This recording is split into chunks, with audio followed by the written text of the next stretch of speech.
What's going on, guys? Today I'm taking you through my top 8 room essentials that are under $100. And to be fair, I think most of them are under $50. I think there's actually only one that's above $50. So think of this as a budget room essential video. A lot of you guys probably do not like the way your room looks, which is why you're here, and I am more than happy to help you guys. I've created a few short form videos on room essentials in general, but today I'm giving you my top 8 room essentials that I have added over the past 2 years. And if you guys enjoyed this video, make sure to subscribe. It's free. You guys can always change your mind later. To kick things off, we're going with the clothing rack light bar combination. So this is a 2-in-1 combo, but I'm just gonna count it as one. I put this thing up a little over 2 years ago, and I was not the only one who liked it as much as I did. The whole clothing rack look kind of took off on my TikTok account, and ever since I've really never thought about getting rid of it. When I bought the clothing rack, it was about $30, but now it's actually going up in price, and it's about $37 to $40. And as far as the light goes, you can do multiple options. I've seen puck lights, RGB strips, but in my opinion, the full light bar really brings it all together. It gives you those 3 different types of warm / cool lighting. So when you buy it, you kind of get to pick whatever vibe you want to go for.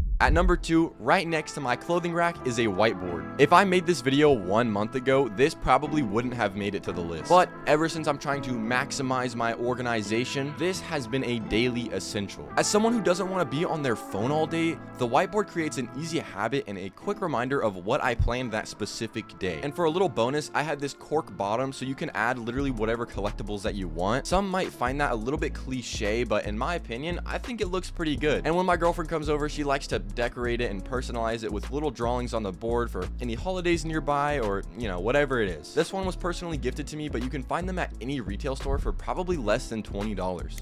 Alright, I can't go much further without mentioning these, but plants are literally at the top of my list. I always battle myself between the clothing rack and plants, which one I actually like more. I have 2 main big ones, and then I have small ones literally everywhere around my room. And without these, I think my room would look much worse. Funny enough, my brother actually liked them so much, he bought one for his own room. I'm telling you guys, plants are the key to making your room stand out. The small ones can be pretty cheap, but this was the item that's actually above $50. So if you find a good deal, you can get them for $50. But the ones that I have received were actually like $70 to $80. Still under that $100 marker though. These next ones technically count for 4, 5, and 6, but in the generic words, I'm gonna call it personalization. So these posters behind me were actually sent out by the Mousepad company, and in my opinion, I have no idea where you would get posters other than this website. It's not sponsored, but I genuinely love their artwork, and I'll probably go back for more in another month. You know what I like just as much?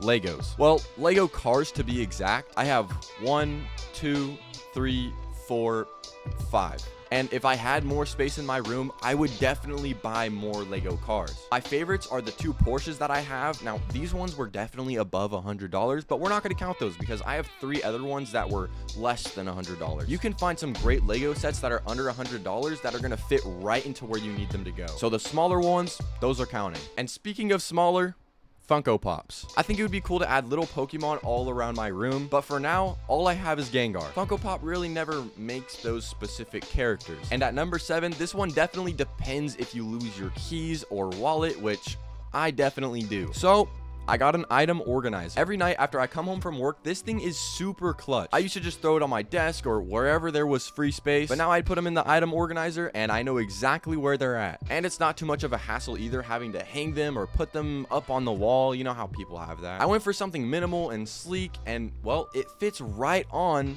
to the nightstand below it, which is item number 8. And while I haven't kept it the most organized, I really couldn't tell you where the stuff in the drawers would be if it wasn't for the nightstand. I don't really like the ones on Amazon, so if you could, I would recommend an IKEA or another local furniture store that are near you. Nightstands are usually cheap. They range from $40 to $60. If you want a super nice one, it may break the budget just a little bit, but trust me, it's very worth it. And most of them actually have charging stations, which mine doesn't, but it's under $100, so it doesn't really matter to me. And well, it does what it needs to do. I hope you guys enjoyed this video. Let me know which room essential you're gonna be buying for yourself. Let me know if you guys have any video suggestions down in the comments below, and I'll see you guys in the next one.